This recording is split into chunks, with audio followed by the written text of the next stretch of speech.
بنابراین کدام آدمی که به الله توکل میکند پشتوانه وی تکیهگاهی وی الله است این الله تعالی کفایتی میکند و من یتوکل علی الله فهو حسبه. الله تعالی میگوید کسی که به الله تعالی توکل کند تکیه کند الله تعالی خودش کفایه است. حالا ببینید بعضی آدم‌ها میگوید که من هم فلان چیزی نقض هستم وای نتواند فلان چیزی هم نقص هستم میگوید.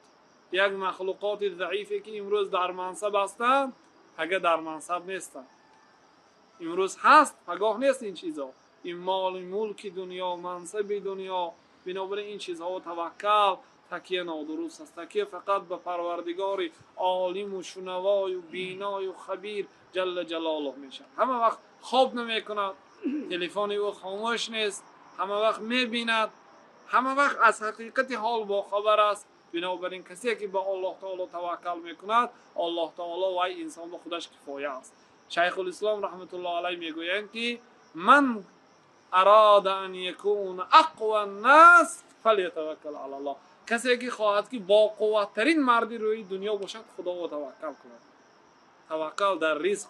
توکل معناش چیست؟ توکل برای جلب منافع و دفع ضررها به الله تعالی توکل کردن. همه میخواهد که فایده ها رو جلب کند فایده های دنیا و آخرت.